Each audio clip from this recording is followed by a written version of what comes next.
Hello, welcome to Liner Chat. Today we are going to be talking to Gareth Russell. How are you doing today, sir? I'm very well, Caitlin. How are you? I'm doing pretty well during this pandemic. Sure, I Um, think no news is good um, Now one of your books I haven't read it yet. It's not one of my collections, but now I had to. One of your books is Secrets of the Titanic, right? Right. Um, can you So, explain it? What's in it? yeah, it's my most recent book, The Ship of Dreams, and it looks at six first class passengers on the Titanic, each from kind of different backgrounds, and it talks about their lives before they get on the ship, their experience in the ship, and afterwards. And it's kind of trying to look into the Titanic almost is like an arc of this society. You know, they call it La Belle Epoque in France, Edwardian in Britain, and the Gilded Age in the US. And so I was really interested just in what does what was this sort of quite heterogeneous, like this really diverse society. So I had like an aristocrat, one of the early movie stars was on board in the form of Dorothy Gibson. I had American plutocrats and congressmen. So I was really trying to look just at how diverse this world was, and to maybe talk a little bit about some of these people on the Titanic that we don't see a lot of. We don't know, we just know them through these 4 days of their lives. So, I had the Countess of Rothes, who was a really prominent conservative, a Tory in the UK, but she was also a really vocal suffragette, and she campaigned a lot for the women's right to vote, and also for a higher standard of living for the working classes. And then I found out, incredible things about Isidor Straus, who everyone, remembers as the elderly gentleman who refused to leave his wife during the evacuation. But he was also a blockade runner for the Confederacy. So I went way back and looked at like sort of different bits of their lives. So I I was just, yeah, it was sort of like a fulfillment of a lifelong goal, because I grew up in Belfast. In the book, it's out the window. Thomas Andrews left from 2 streets over to go to the Titanic on the day it left. And as I've said to Jill before, I failed my driving test many times in the village where he grew up. I So I I grew I finally got my driver license just last year, so I've been there, sir. Trust me. yeah, the roads were not in my, I say the roads weren't in my favor. I was not in my own favor, but yeah, no, and the book is dedicated to my father, who's still with us, but also to my great grandparents, Thomas and Elizabeth, who grew up in Belfast at the time the Titanic and the Olympic were being built, and they were the first to tell me stories of it. So it was hopefully like a merging of like a lifelong family interest and also my interest as a historian. So I hope it works. Listen, I haven't gotten the book yet, but I am gonna get it so I can read on it. Well, thank you. Have you ever like when you go to Belfast, can you like, still feel like sadness there? Because when I went to a Titanic museum back in 2013, I actually got to see one of the original whistles, and when I touched them, Sure. I just felt sadness. I felt like complete like drainage. Yeah, I think that's a really interesting point, because I was thinking about this earlier, and I wonder if it's the same for you. But I feel like sometimes if it's your hometown, you don't always appreciate the history until you really go and look for it, because you've seen it, like you've seen it so many times. And the area where the Titanic was built, Queen's Island, in sort of a very particular part of East Belfast, really kind of shut down during the troubles in the last 30 years, and also the industrial downturn. So for a long time, people didn't really go near it. But I do feel weirdly particularly when I went back, and when I went on the Nomadic, which was the ferry that took the first and second class passengers, Along with their sister, the Traffic. Yes. yeah, which took out the third class and the letters. And the Nomadic's back in Belfast, and it's preserved. And weirdly, I felt a lot of palpable sadness when I went on it, because I write a bit in the book about, let's not over glamorize travel. Being stuck in a ferry while the ship's delayed for 2 hours is boring, regardless. And a lot of people on the Nomadic in 1912 were complaining it was so stuffy, they were so bored, why was the Titanic lit? And it was just sort of the humanity of really of being in that room and thinking like how mundane and everyday these passengers' lives are, like I am waiting for a delayed aeroplane. You know, and it just, there's something about, yeah, I think you're right, there's something like a palpable sense of sadness with some of the really humanizing things that survive in Belfast. So yeah. What people don't realize is the reason why, you know, you're not the first one who actually felt sadness on that ship. But what people don't seem to realize is most of them third class passengers that were boarding the Nomadic and the traffic, mostly the Nomadic, were end up going to lose their lives within about a week. Yeah, I mean, I think certain, and also just regardless of class, most of the men. Yes. You know, I think I think sort of it is. The numbers were not good. I mean, for in any way to look at it, but certainly in third class, when you have like something like, I think it was 1 in 4. No, maybe less. I think it was like 16% of the men survived, and I mean, I'm forgetting the figure, but it was definitely well under half of the women. So I think, you know, you are dealing with I mean, since the Titanic in general, it was for every one person who lived, 2 died. And it's just when you're on places like that, it feels kind of, yeah, as Jill says, so just achingly sad. You know, there's something kind of humbling and enticing in a way that it kind of pulls us in. It forces us to empathize and to imagine what your own fate or interest might be if you ended up on something like the Titanic, which I think is just fascinating but macabre at the same time. Babe, don't crawl on the floor. Just walk across the back way. Oh, nobody can. Do you don't want anyone to see her? I was like that. This could be anyone. Yeah. For sure. The best way I can describe it is when I went to some of these plantations, and also when I went to Mary, knowing what happened at these plantations or what happened on the Queen Mary when, you know, she ran into the Curacao, that some men have died and some passengers have died on Mary. So that's the best way to explain it. Like, you know, like, I'm not saying, you know, it's like ghosts or nothing like that. I'm just saying, like, you know, that knowing that you're almost in the same spot to where someone has died tragically. Well, I think, yeah, I mean, certainly I stayed in the Queen Mary for a couple of nights, and I agree. Like, there's definitely, I mean, there's a lot. I think history leaves an imprint.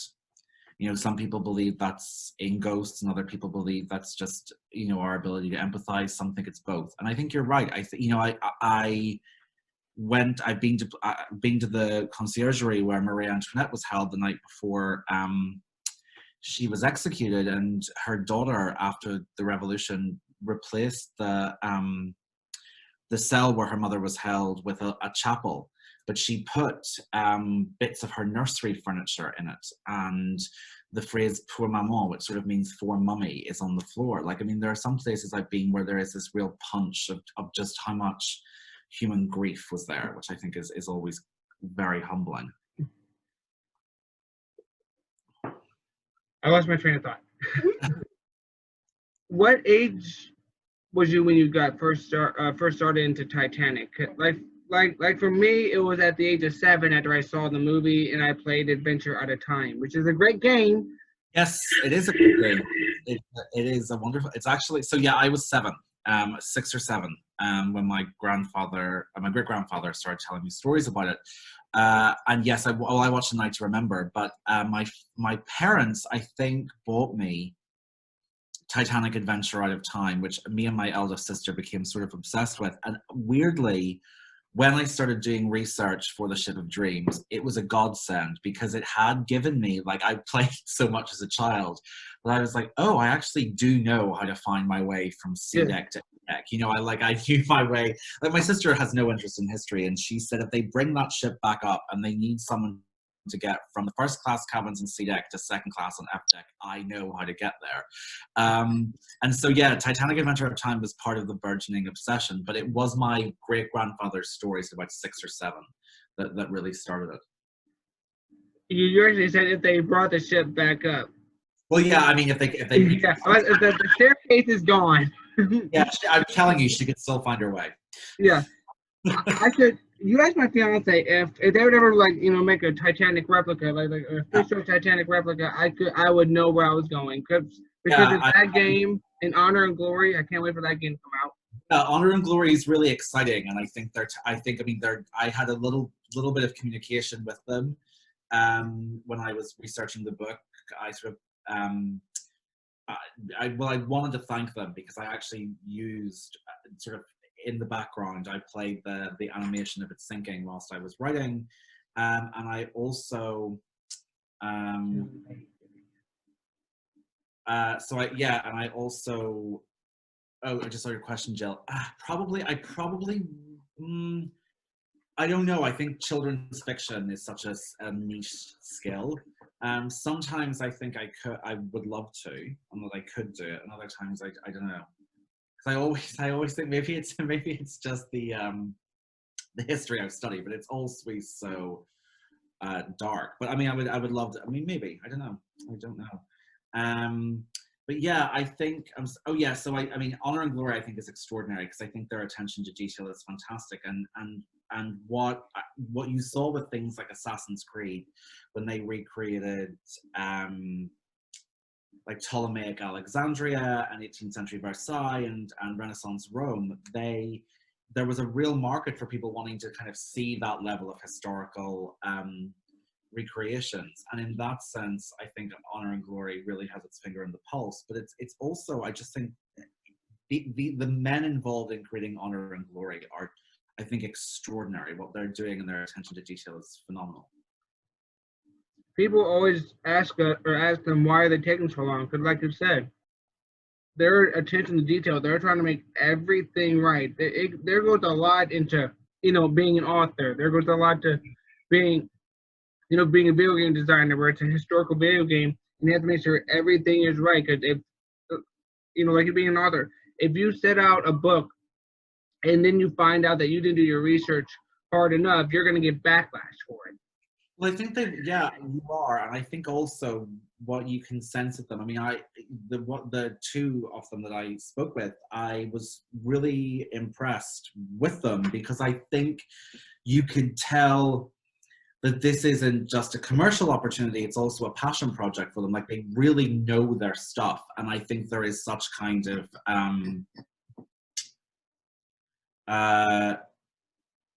intelligence, knowledge, and commitment to it. So I mean, I'm very, very excited for it. The first thing I probably saw that they did was the recreation of the B-Deck restaurant, which I just thought was extraordinary. And also, I mean, it's probably one of my favorite rooms in the Titanic. Mine too. Yeah, and no one ever does the dining saloon, but yeah, I just thought it really had that. That was gorgeous. The work they did in the second class dining saloon was excellent. I mean, I think this game is going to be like a juggernaut when it comes out. I think everyone's going to want it. I know I will. Yeah, I mean, here's a blank check. Just send me the game. Here's my soul. Give me the game. Whatever you want from me, give me it. After speaking of ships, other than the Nomadic, have you ever been on Queen Mary? Have you been by the SS United States? I haven't. I actually don't think I could bring myself to go by the United States because I have a kind of. I find the sight of things rotting and disintegrating it upsets me. But I've stayed in the Queen Mary in Long Beach.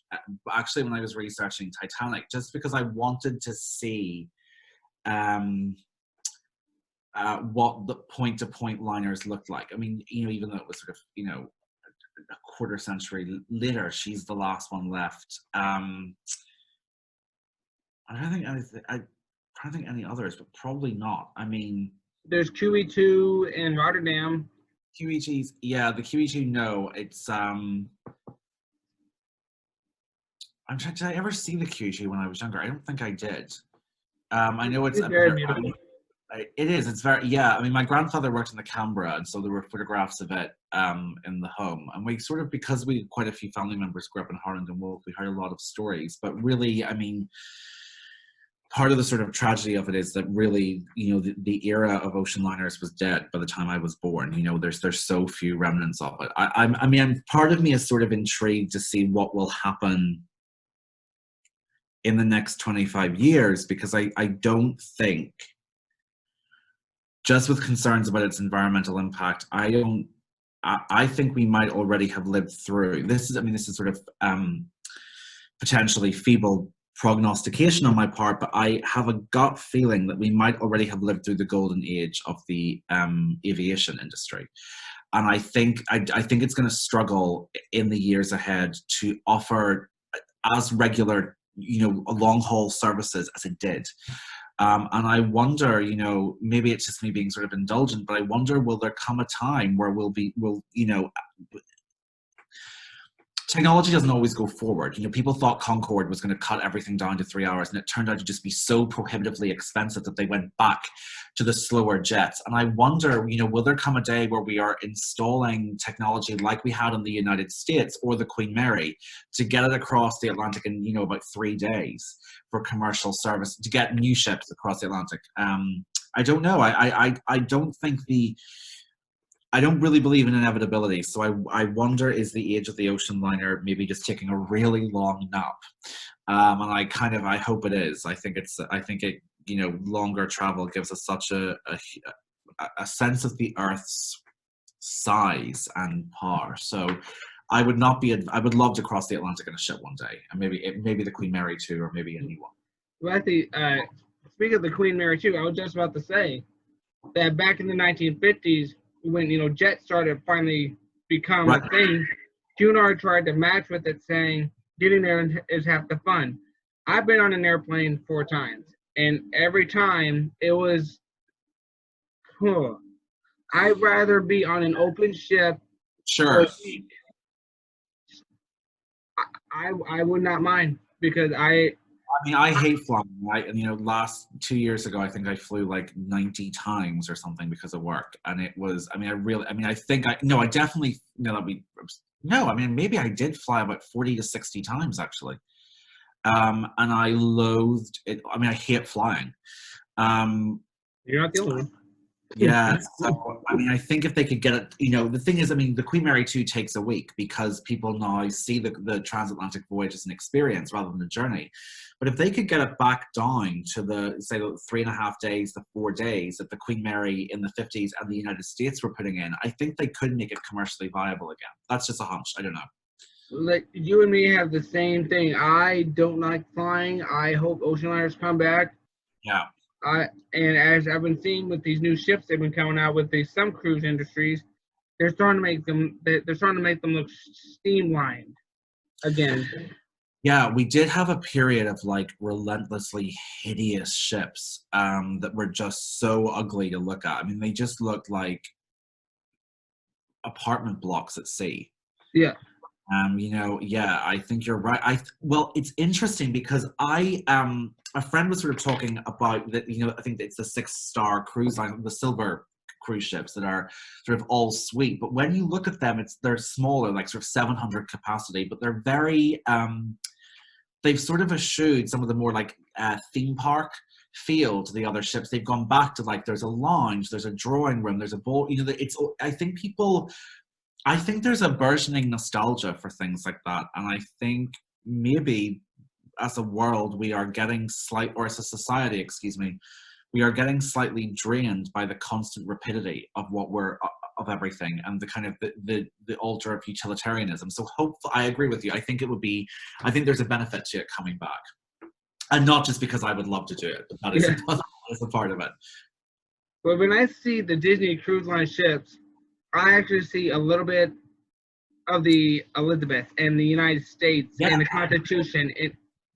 Especially with the first 2 ships, the Magic and the Wonder. I see classic in that one. I have to say, and people laugh at me, I'm like, the Disney cruise ships are some of the most elegant that have come out in a very, very long time. I mean, a lot of the other ones are, they're interesting to look at. Yeah, I actually They're interesting though. Yeah. yeah, I was like, they're special. Yeah, I think so because I think that the Queen Mary and the Disney Queen Mary, the Disney ships, I think really do have something that looks. I mean, even there's a touch of like the New Amsterdam or the kind of those like the Andrea Doria, the Christopher. There's something about there's a 50s. I think you're right, like a 50s Yeah, or like 40s, 50s.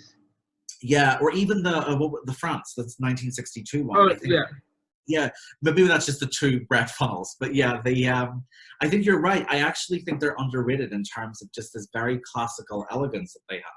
Well, if you remember, Walt Disney did cross on the Queen Mary, and he also crossed on the United States and the Queen Elizabeth. Mostly on the Queen Mary, though. He loved the Queen Mary. It's And funny. Actually, one thing I when I did the research, I mean, very briefly because they were sort of outside my time period, but like people did seem to have favorites between the Mary and the Elizabeth, and they kind of scheduled their travels. They would make sure to be like on the Mary or on the Elizabeth. I think people did have strong preferences between them. as speaking of other ships, what other ships intrigue you? Like, what are your other favorite ships? Like, do you have like Mary or Olympic? Well, I love the Olympic. I really What is she? yeah. The tree, you can't beat it. It's just okay. So this is actually one of the things I was thinking of when, because I was thinking about the questions you might ask me, and I said, "Will I say this on a video?" But I really do think the Mauritania and the Lusitania and even the Aquitania were kind of hideous from the outside. Like when people are like, they're just as elegant as the Titanic. They aren't. Don't be ridiculous. Now, that's where we're going to have to disagree. I mean, I'm not saying they weren't as beautiful as the Olympic class, because the Olympic class were the most beautiful ships ever created. But out of all three of the Cunard trio, for some reason, Aquitania captures my attention. There's just something about her that I like. You can spot her really easily, but I still think when I can remember the first time I read the nickname, it's like, this is the ship Beautiful, and I was like, this has to refer to the interiors. No, but I mean, and her interiors I think were extraordinary, but I think there's almost like a boxiness to her. I know other people disagree, and it's like me saying I think a beauty queen's hideous, but I mean the Cunard trio just, never did it for me.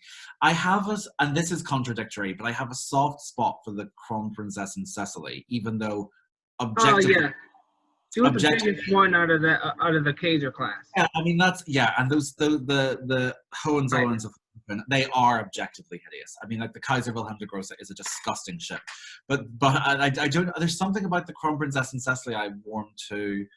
The original France, I quite liked until I found out that she allegedly rolled quite a lot at sea, which so did Normandy, but she had stabilizers, and so did Mary. Well, the Normandy's the one. The Normandy, I love her. I could watch her, and I think, well, because of is it Yurskevich or the Russian Imperial naval architect who worked on the bow, there is something about the way the Normandy cuts through the water that I just think is slightly mesmerizing. That there's real elegance to it.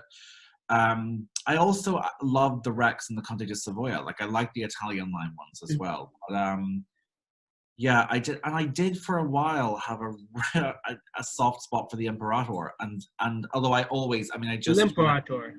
Yeah, it's just extraordinary. And the Vaterland didn't really have a lot of time, but yeah, the Imperator I think is sort of just the perfect metaphor for German foreign policy, kind of sticking a huge ambitious eagle on the front and then it causes it to tip.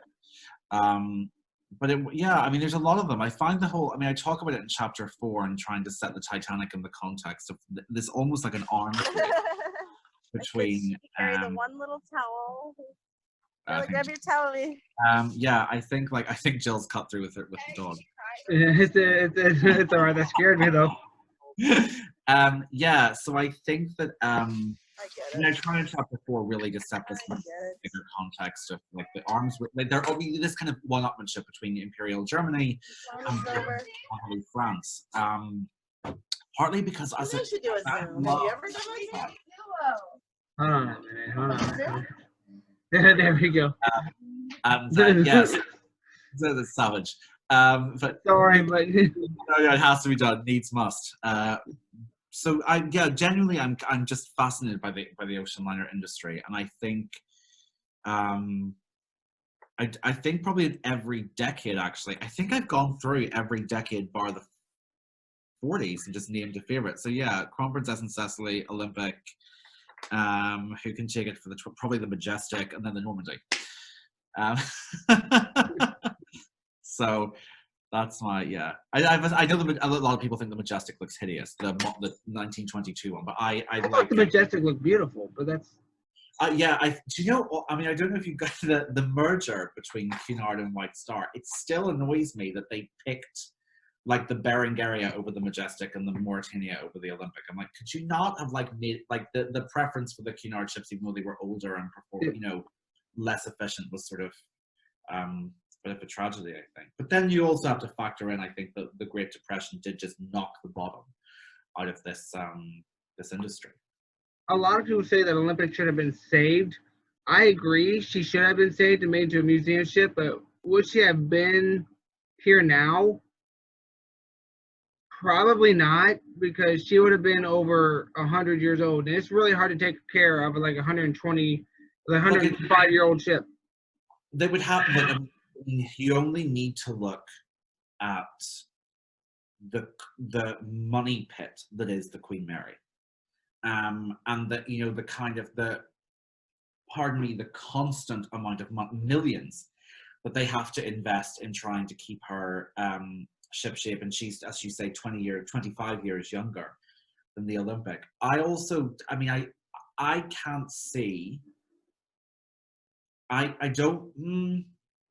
was going to say I couldn't see her making it through the Second World War without being scrapped for the medal, but actually they might have put her back into service like they did with the Aquitania. And that would have gotten her just into the 50s when the resurgence in interest in the Titanic really took off. Yes. Which I think potentially she could have. I mean, that they kept potential. I think they could have done it, but I think they're, without doubt, ships are not supposed to last that long, and in order to keep her, I mean, I think they would probably have been retouched. I mean, I think they would have had to retouch so much over the years that actually it wouldn't be the original stuff there anyway. And modernizer. I put a Starbucks in there somewhere. Sure, I mean, there's one on the Queen Mary. Don't get me started on that.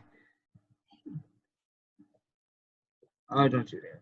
So yeah, it was. I mean, also, I don't know what time of year you went to the Queen Mary, but I was in LA for work, and then I was like, I'll go to the Queen Mary. It's life's ambition. I've always wanted to see it, and I went. I think just before Labor Day weekend, actually, and I realized that this Scottish-built British luxury liner for trade in the North Atlantic was never intended to be in the Californian height of summer heat, because I was like, this is like, it was the warmest place I've ever been. Like, because I mean, I couldn't even go out on deck because I was sort of being turned like medium rare by the Californian sun. So yeah, I mean, that was part of the problem when they tried to put the Queen Elizabeth in Fort Lauderdale in Florida. Like, these ships, California was a longer. California was a much kinder climate because it was less damp to the Queen Mary than the Queen Elizabeth was. But you're right, preserving these ships is a lot more difficult than I think people factor.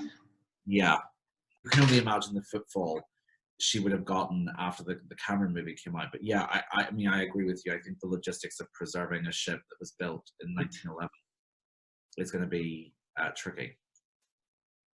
Probably ultimately impossible. It's not like, I mean, it's not like a home on land. You kind of have to constantly deal with something that. And now his audio went down. Now I can't hear a word he said. Did that gummit? Wait, hold on. Let me just. Can you hear me now? Yeah, a little bit. Let me, hold on. Yeah.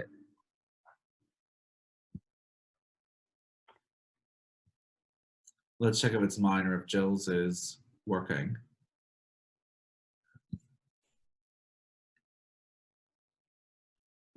Man, we should just start doing Facebook Live with this.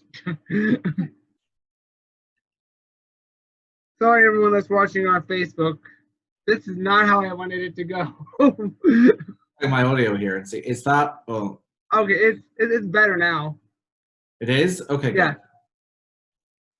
There we go. Oh man. Today's just not been a very good day. I think everyone's very understanding of like technology's temper tantrums. Yeah.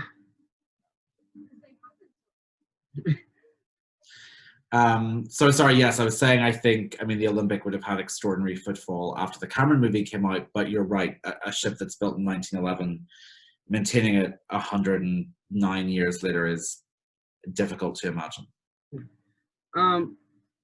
Real quick, since we had the technical difficulty, you said that you can go another 15 minutes before your other meeting? What is it? Oh, no, sorry, I can do until 10. So it's until, 4. I can do another half hour, you're good. Okay.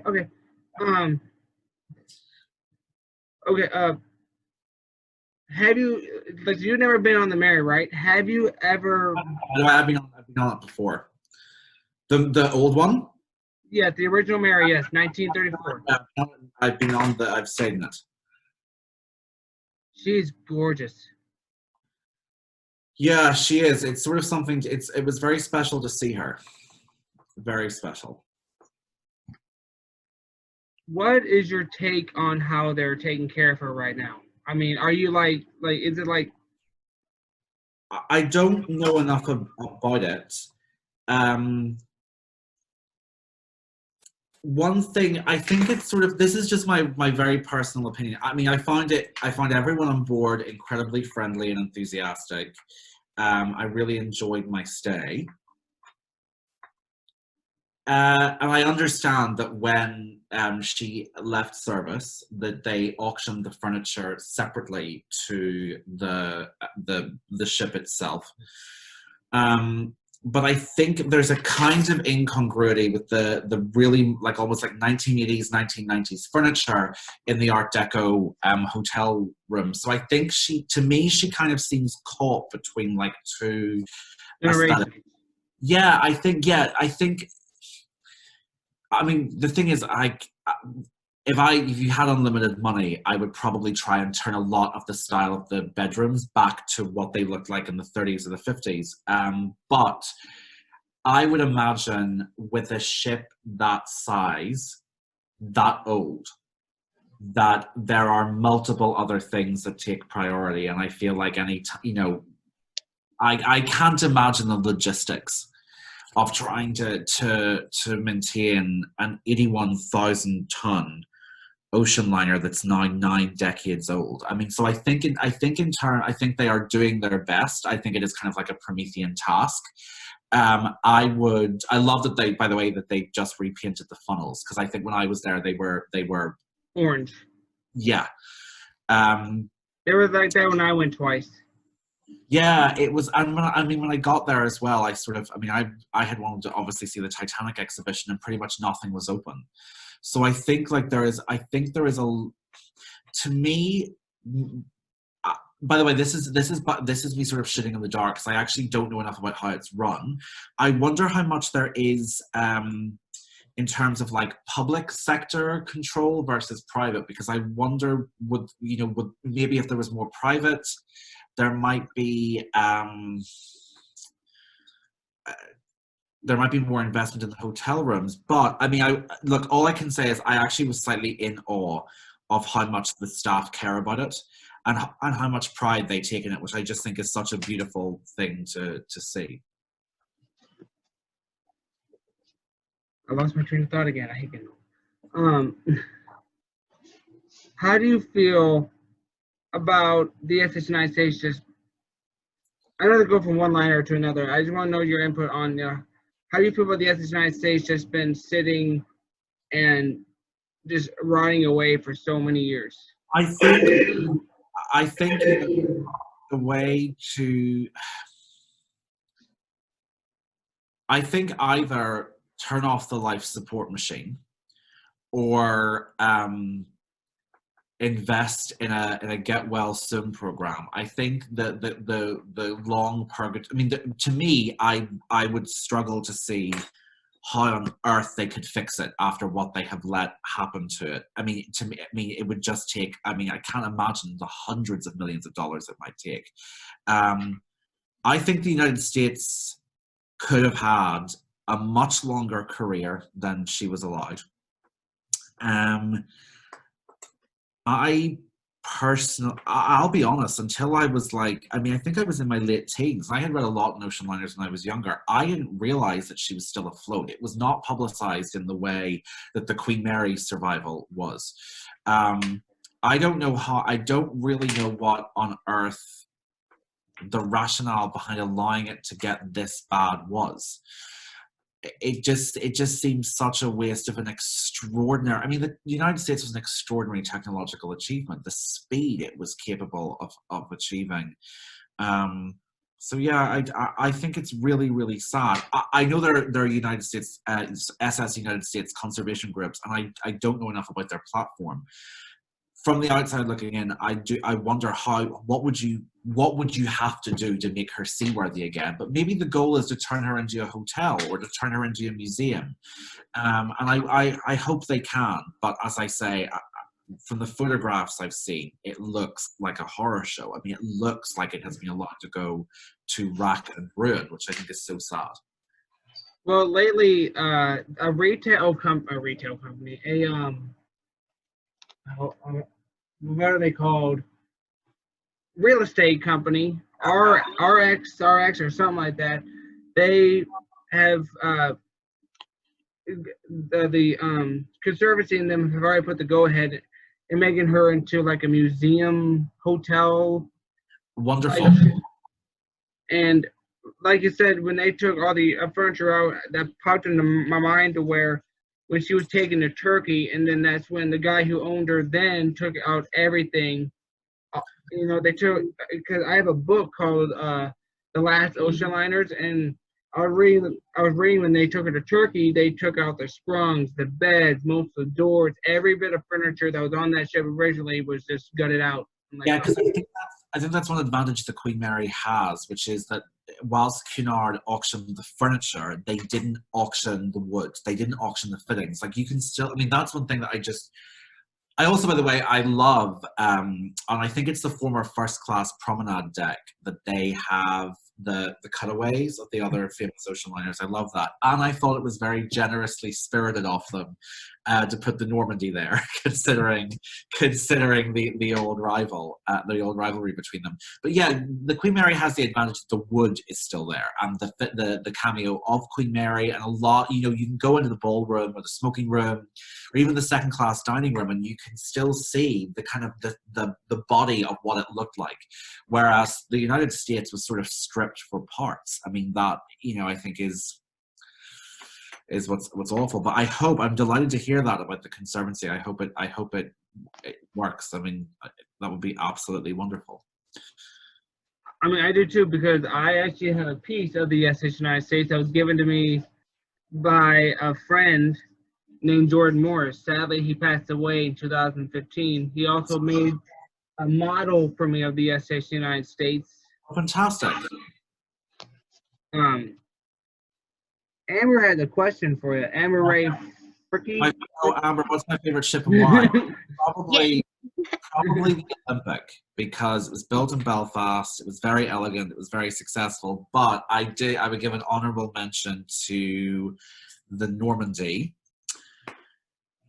just because it's so stunningly elegant.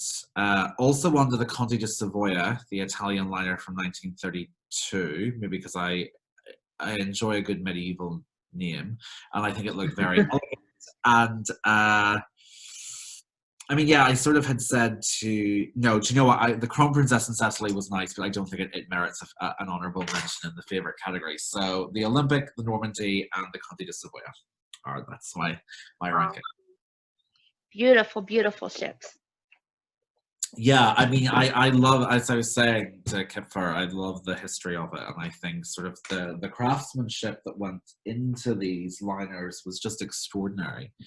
You know, I think that's one thing that my great-grandfather, who I dedicate the Ship of Dreams to, he told me when he was a child that in sort of the working class districts of Belfast, when the news broke the ship had sunk, he saw men like burst into tears in the streets, and he said men didn't cry, certainly not publicly in 1912. There was so much grief that this thing they had poured their blood and sweat and tears into had sunk with a lot of their colleagues. So I think, I mean, and just the pride that these men had in the ships that they worked on for the rest of their lives, I think is so moving. Speaking of one of my favorite ships is the Empress of Britain. I don't know if you've ever heard of her. I will put an honorable mention for the Empress of Britain. Yeah. Sorry, love it. Yeah, I love the Empress of Britain. And I call her the White Queen because she was Canadian Pacific's Queen Mary, in my opinion. She was, and there's I always wanted to do a play if I could, because I've done some theatre work as well. I always wanted to do a play about the return voyage that King George and Queen Elizabeth took on the Empress of Britain when they came back from their tour of the US right before the Second World War, and they had this time to kind of process that they were sailing back into probably the start of a Second World War. So I just think that would be such an extraordinary thing to explore. But yeah, the Empress of Britain, I think, was such a truly beautiful ship.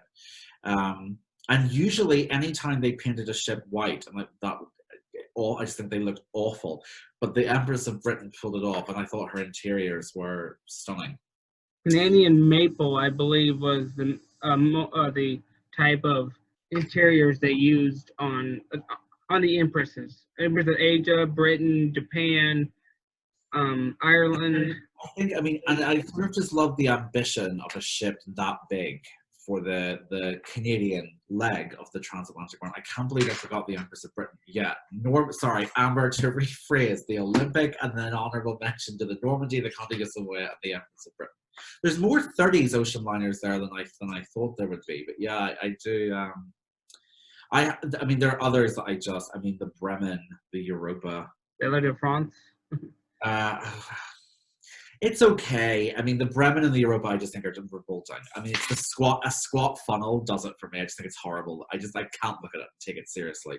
When it's that low. I actually haven't been, Jill. Although, I mean, I was hoping to get across the Atlantic on the Queen Mary 2 with a friend of mine, but the pandemic intervened in our booking plans.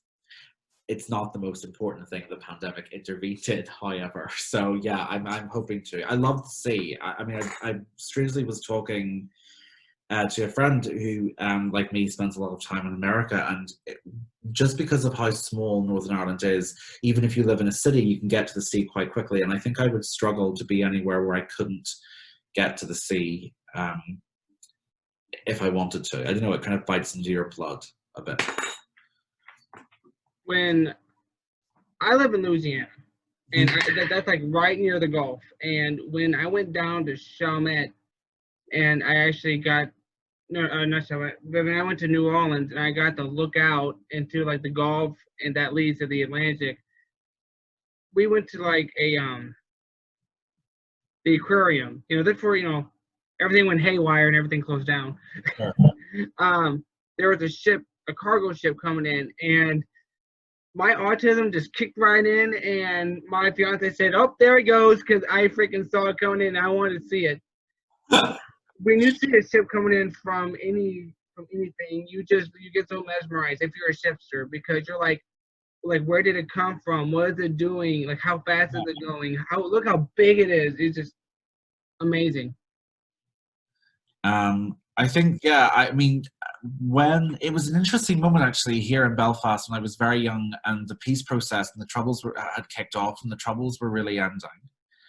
And when the tourist industry started to revive, and I think it was the Silver Cloud that was the first one that came back. And I can remember crowds like turned up to see it because it was such a symbol sort of this revived industry and an era of hope. And that is a very early memory for me of being taken by my parents to with my sisters to go and see it. So yeah, I think there is something kind of, I mean, I sometimes enjoy, like when on YouTube. I want to see a good slideshow of interiors from like the Oceanic. Show me what the Majestic looked like. And funnily, when I was reading Dead Wake, the Eric Larson book about the Lusitania, I was constantly kind of Googling images of the rooms and the cabins because I was just so fascinated by. I'm just fascinated by the whole process of their decoration, their building. I think it's one of my main, core passions since I was a child. One of my last questions, unless Amber or Jill has one more, this actually just brought up to mind. When Jill said she started studying Titanic, there was still a lot of religious conflict in Belfast. I know what she means because I was watching Titanic Blood and Steel, and that was more to deal with the religious, the I think the Catholics and the Protestants or something like that. That's the rub. I think they kind of, chapter 2 of my book is all about that, and is about kind of the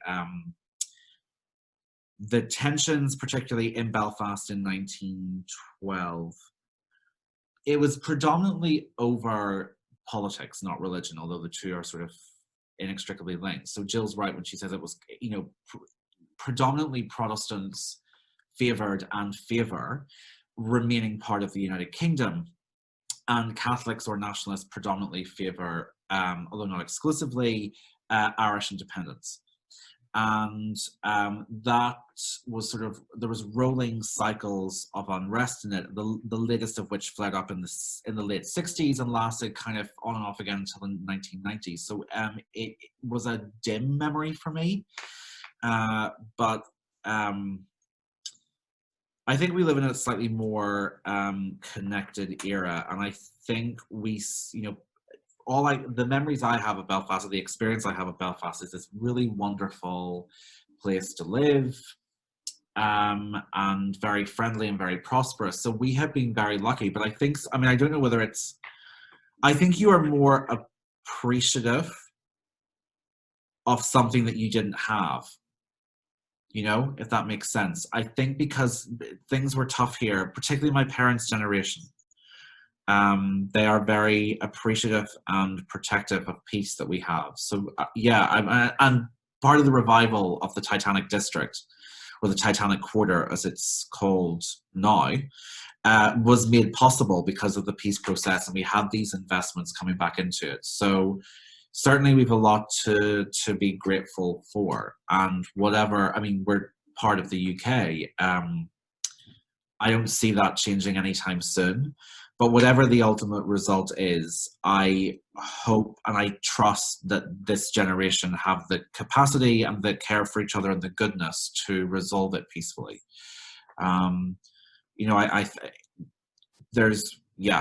think that's the hope going forward. And it was the most wonderful place to grow up. It's still such a wonderful place to live. And I'm so very much in love with it and very grateful to be from this part of the world. So that's my little tourist Northern Ireland broadcast. But yeah, I do. I love it very much. This is a comment from Jill. It seems very peaceful. It's been Jill. It's been part of the United Kingdom. Why did it stay part of the UK and not Ireland? So basically, the majority of Irish Protestants lived in the north. And after the First World War, there was a lot of pressure put on the British government by them that because so many Protestants had died fighting in the British Army in the First World War, that their desire to be part of Britain shouldn't be abandoned. The north was also more industrialized, so it had a lot more in common with the British economy, whereas the southern three provinces, Leinster and Munster, were predominantly rural. To say that, that is a really reductive assessment of Irish history and how Northern Ireland came into being. But at the time, there was a very, very strong movement in the North against independence, and there was a fear that there would be widespread civil war if the North became part of an independent Ireland. And there are a lot of people who lived in the North who wished that there had been an independent Ireland. There were others who didn't. It just that, yeah, that's me trying that. I danced on a pinhead for political correctness there, Jill. So yeah, that's me trying to. It's one of those things that people ask you a huge question. Actually, sometimes you can answer it in 3 sentences. But yeah, that's my distilled version of how Northern Ireland came into being. I have one last question. Yeah. Hey, John, if you have a question, ask it now. We have 5 minutes. I do have a quick question. Hi, Gareth. How are you? Very it's good. Joanna. Sorry I'm late. I planned on coming on time, but my kids had other plans. Well, they take. You gotta be a mom first. I guess so. So tell me, how did you pick the passengers that you highlighted in your book, The Ship of Dreams? So that's, out of all the passengers you picked, I think 6, was it? That must have been a really difficult choice. Can you answer that in 5 minutes? Yeah, I can actually. It was kind of ruthless utilitarianism at the start. So I made a list of the 6 predominant kinds of privilege and wealth that I could see in the Edwardian era. So an aristocratic celebrity, someone who was like sort of first generation to the money, someone who benefited from the American dream, sort of the rapid expansion of the American economy. And then I went through the first class passenger list and sorted names that stood out into the 6 categories. And then I did a little bit of research into each of the names underneath those 6 class categories. And depending on how interesting their stories were, they got through. So it was sort of like a literary Hunger Games. Bit by bit, I whittled it down. And in some cases, the choices were really easy and really obvious. So for instance, when I was looking for the landed aristocracy, the Countess of Rothes was actually really the only choice. Technically, the Duff Gordons didn't count as aristocracy for very convoluted etiquette-based reasons. So the Countess of Rothes was into the running sort of straight away. And thank goodness, because I have never come to admire someone as much as I did that woman in the course of writing this book. She was just extraordinary and a good person. I thought it would be a bit pointless, considering I lived so close to Thomas Andrews, not to utilize that connection. And then the others, bit by, I mean, I think I very nearly picked the Wideners over John Thayer.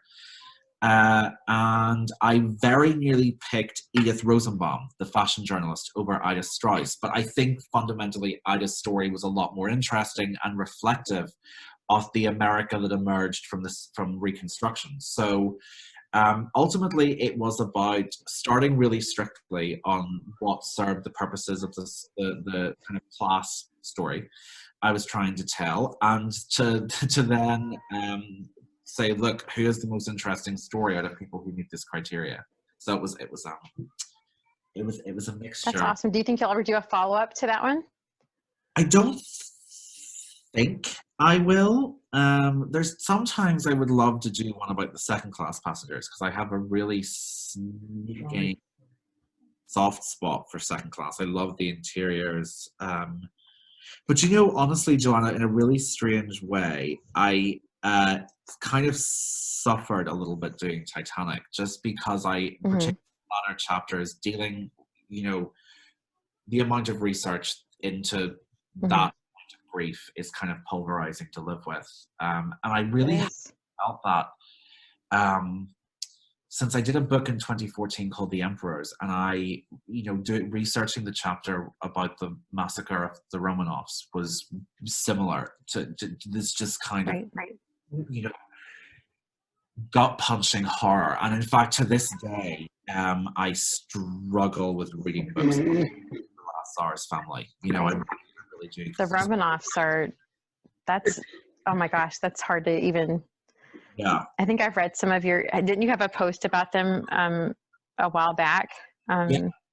Well, actually today, really, I read that. I was going to do one. Today was actually the Grand Duchess Tatiana's birthday, and I was going to do a post, but I'd already about Nur Jahan. I thought some other people had kind of covered it well, but no, the Romanovs, that chapter 11, I can remember it because it was sort of in my head.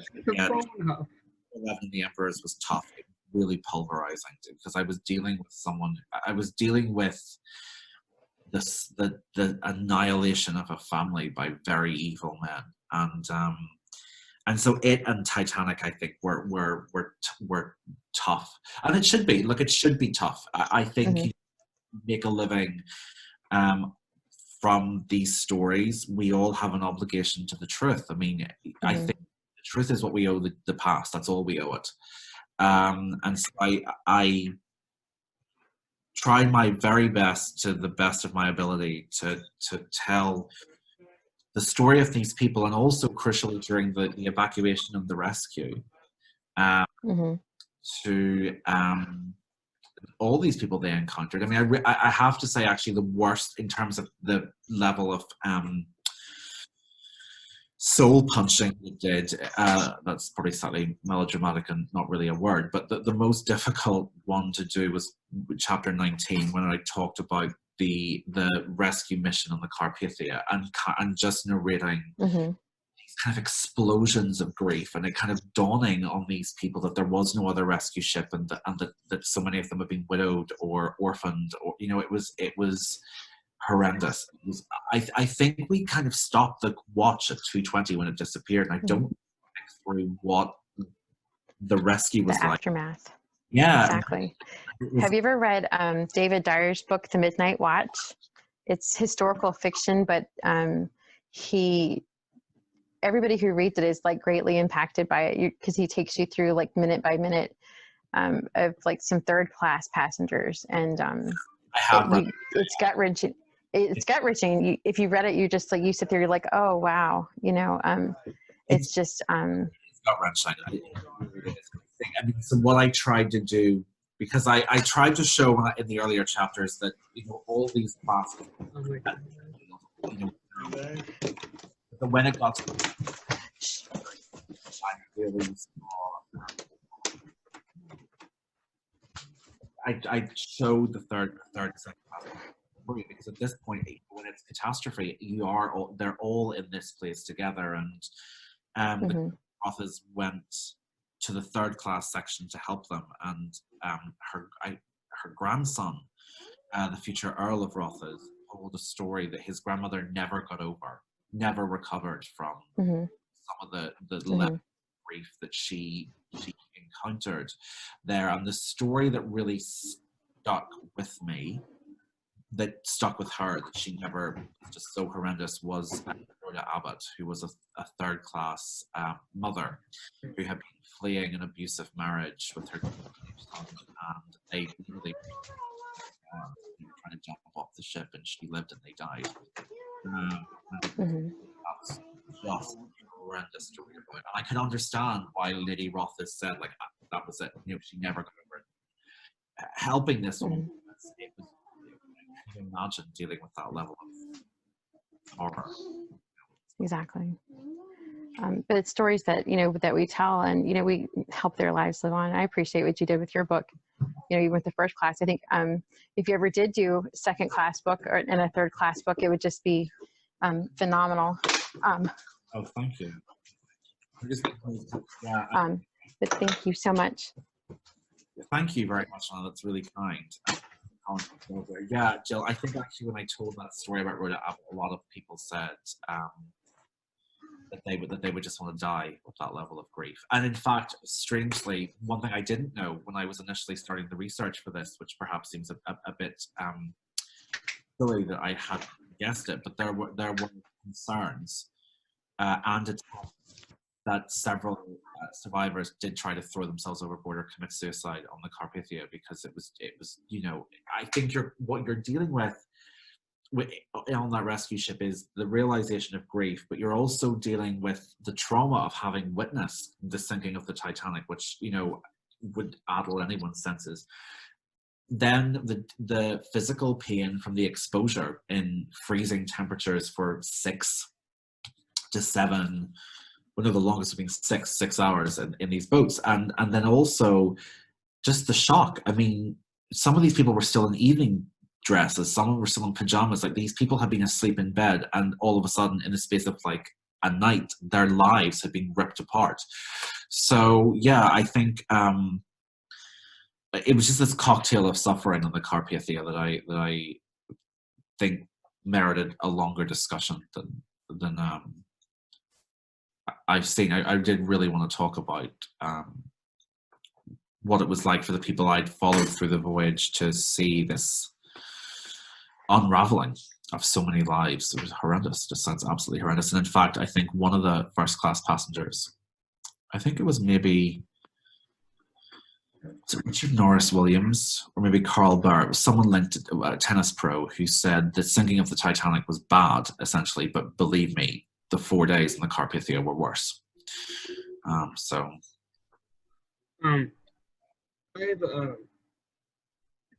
the sake, we only have 10 minutes on this version of before we have to restart it again. That wraps us up nicely, so it's perfect.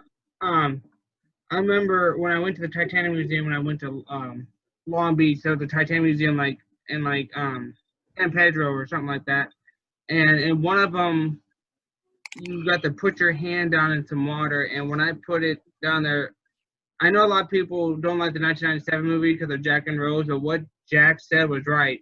Water that cold, it's like jumping in, like right.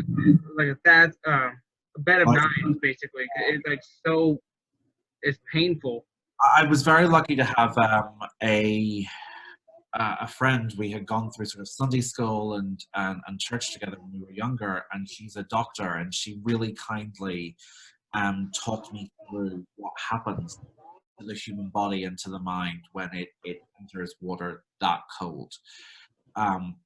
So I was able to kind of weave that into the book and talk about the impact of the hypothermia and what it would, and it explained actually some of the actions of the people I wrote about. So in that sense, I did try to stress people were not thinking clearly. They physically couldn't when they got into that water. I mean, they physically could not have been thinking clearly. It is addlingly cold. So yeah, I mean that's, and it's also, I think, quite a good thing for museums to do sometimes, just to give us a little jolt of like, don't try to understand without fetishizing the suffering these people went through. So I think that's a really good touch for a museum to do. People always ask us shipsters, why, like, what is it about the Titanic that got you started on ships? And I tend to tell people, well, when this company and the newspapers say, well, actually it was the newspapers that said it, not the owners themselves, but when they say it's unsinkable, God can't sink this ship, and it was a beautiful, beautiful ship, and within the first journey, yeah. I mean, you're right. I get is the fascination with it, and I always think it's like a morality and a mortality play, and people sort of, if you compare it to other sinkings that were sort of similar in scale, like the Empress of Ireland or the Lusitania, I actually think there's something about the logistics and the way the Titanic sank, the slow speed. It gave people a chance to react to process morality and mortality, to process it and to make decisions. Whereas with the Lusitania, and particularly with the Empress of Ireland, there was not that time. It was so quick. Yes, okay, you definitely had acts of individual bravery, like Alfred Vanderbilt, sort of taking off his life jacket in the Lusitania to help female passengers. But fundamentally, I think the Titanic invites us to imagine our world being upset and then realizing that something's going wrong. This very slow, almost elegant dip into the ocean. You have time to just to process what are you going to do. You know, I think Colonel Gracie makes it really clear in his memoirs. He compares the other Americans he knew to sort of the heroes of Greek myth, standing before the walls of Troy and realizing that they were going to lose, and sort of the Trojan heroes, and their voices caught in their throat as they realized that that Troy was going to fall. And that, I think there was a moment for a lot of people that they had that moment where they realized that the game was, it wasn't a quick disintegration. They had moments to process the full scale of the horror. And yeah, as Jill says, the slow speed gave us so many stories, and I agree, Jill. I love the human stories as well, which is yeah. I think you're right. There's probably kept for like a sort of cocktail of ingredients that bring us back to the Titanic many times. So certainly for me, it started with family stories and you know, books I got from Santa Claus and as a kid, but it spiraled into something bigger. It spiraled into something, you know, I don't know what you all think, but I think there's always one individual thing with the Titanic aficionado that they uniquely identify with or pulls them in. And I think we all have it. There's always, it's like when you ask people, what's your favorite room on it? Everyone, you know, people who are really into the Titanic have a distinct preference. Grand staircase for me. I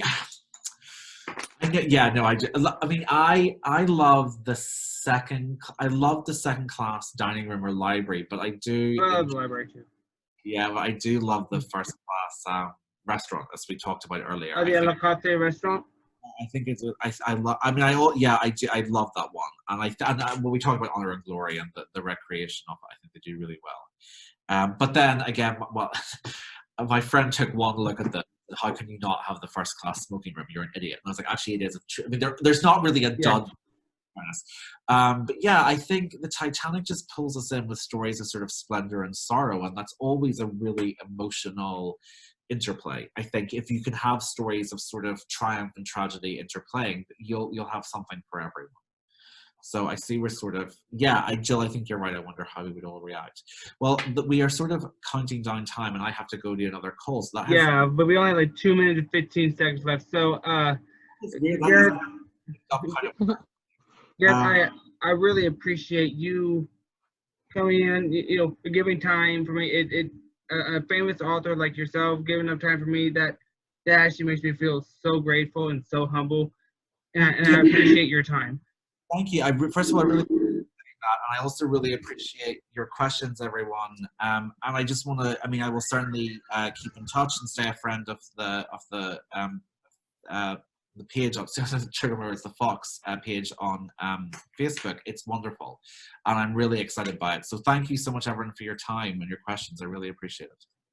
And also thank you for inviting us, Kipper, and thanks, Gareth. Gareth, hopefully I'll see you in August. Yay! Yeah, no problem.